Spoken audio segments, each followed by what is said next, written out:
بسم الله الرحمن الرحیم.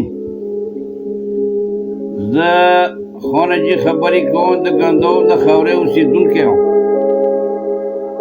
او اول د خبرو نه زه ټول قوم ته عزتمند سلام کوم. پس د سلام نه د غلام په انټرویو باندې زه کوم دی که نه عمرکي یم. د دې په کم عمر کې داسې خبرې کړي تاریخ یې بیان کړی دی. بالکل دې کې شک شبه نشته. په 1980 کې چې کوم دی د مو فیصله دوی سره شوې وه، غرو باندې ډېره سخته تنازع وه. ډېر حکومت اپیستلی شو، د پښتنو مشران اپیستلي شولو، مړه دي اوس خدای دې وبخښي. د کورمې د اهل شیو مشران اپیستلي شولو، خو اخر فیصله وشوه.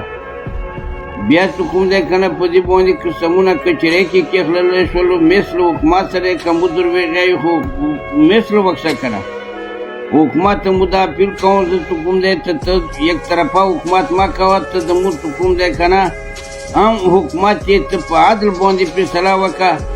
تو چې دا خوف راغلی دی چې اوس هغوی نه بیا شرمېږي یا به نه ډارېږي. دوې خبرې دي، ما ونه شرمېږه ما ونه ډارېږه. قانوني خبره وکړه. نن سبا چې کوم دی که چېرته د دې مو سره انتقال وي ټیک دی. په غکي کې زموږ د خوجک د اجخیل د څمکنیو انتقالونه لري ورسره. اوس شته ځمکه ته شلا دی، ته کرکچه غا دی، دا ټوک د خوجک دی. کرکچې ویښته دا هغه ځمکه دی شلا دی. اوسه پورې په دوی وخته د دنیا نه تېره کړې وه، خو تېروی نه شي، لټې کې پرته دی. نو دا اوس مودې ته دا اپیل کوو چې ته د ظلم الله کټ که ختمې که ختمې نه کړې نو بیا به ټیک دی. موږ کمزوري خلک یو، خو بیا به خبره ډېره اوږده شي، قومونو ته بوځي. کورمې کمیټې ته زه دا سوال کوم چې تاسې یک طرفه فیصله مه کوئ. تاسې چې کوم دی مخکې دا مهرباني کړې دی چې د ځمکې تنازعات وي، د وطن تنازع وي، هغه باندې موږ کامیات نه جوړوو. ما هم کامیات نیت نشته، ستړی ستومن یو. که بیا چې ته یې جوړوې نو دا پیغورونه مه کوه چې هغه د تاج محمد حالات رو وخوري، د عبدالرحمن حالات رو وخوري. ټیک دی، هغه تو کور کې والی دي، والی دی حکومت رو والی دی، مخور نه والی.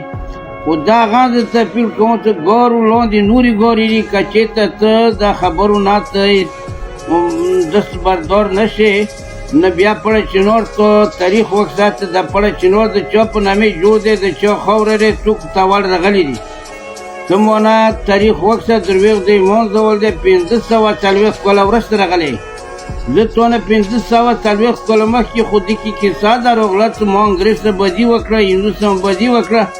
تو ته یو ټوپک لاس ګنټې کلتور دېر کړ، ته وویله ته د پهاړي خلکو له نه تو سره اوسه دا تاریخ شته ده. د اوسې مسه شکر الحمدلله اوسه د نروالۍ تاریخ شته. که بیا د دغې فیصلې نه ته یایې تېره زه طاقت ورسره دی. د ګورنمنټ کوم دی که نه دا روډ دی، سرکاري روډ دی. سرکاري روډ کې کوم دی د دې ځای نه ته ټیکس خلې سدې پورې به واخلې، سدې نه کور ته انشاءالله د پېښوره پورې به څو ځایه تو ته چوکۍ تلاشۍ شروع وي. تو نه به بیا په جایزه طریقې سره موږ ټیکس خلو. که چېرته دې خبرې نه ته دستبردار شوللې او ایرس د ونه که په خپل ملک د شکر وبسته بدي خو ښه شی نه دی، تنازع خو ښه شی نه دی. زړونه بدېږي، خلک ورکې قتلېږي. نو بیا به څه کوم دی که نه په خوشحالۍ سره وخت تېر کړي. که د منورې څه واصله رسېږي نو زوړ طریق به په تا باندې بیا تازه وي. پتنګاړ به درته نه پاتې کېږي، مرچاک به درته نه پاتې کېږي، شوله به ته کرې دا به نه پاتې کېږي. هغه به تو سره وي انشاءالله هغه زموږ ژړې کې بیا ډغېږي. نو نور څه کوم دی که نه تاسو ته زه دا سوال کوم ته په حق باندې ودرېږه، نه ودرېږي. حکومت ته دا اپیل کوم چې تو مو ځان ته محتاج کړلو، د تور قانون وبستلو، سپین قانون ته ما سات په سترګو باندې هغه که دا قبول کړه ته بالکل مو قبول دی. نه خوشحالۍ دپاره مو قبول کړه. تا متلنجې ما جوړوه ته ته یایې ته دا روډ دی ویر کوی ته زه یې نه شم ویر کولی.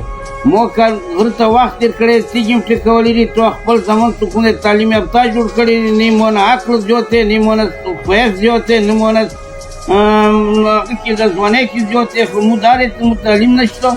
دوی تعلیمونه کړي دي، که د اهل شیا وي، که د پېښور افسران وي، که د کوواټ افسران وي، نو هغه د دوی طرف کې دورامه کوي، عدل وچلوي. که چېرته د عدل باندې فیصله ونه شوله نه دا زور خو موږ ورې نه شو کولی موږ دوی ته کمزوري برېښو خو بیا د متوسلی معلوم دی انشاءالله ته کوم دی که نه اوسه پورې ځان مو در باندې والرې خو یوه ورېشته خاوره را لاندې نه دی کړې نه یې لاندې کوی شي نه لاندې کوم ته زه در کوم خو بیا به څه کوم دی که نه ته ټویه نه کوې حکومت ته دا یې چې بیا د دوی ټویې ته تا غوږ مه اچوه د موږ ټویې ته مه اچوه واخر دعوانا ان الحمدلله رب العالمین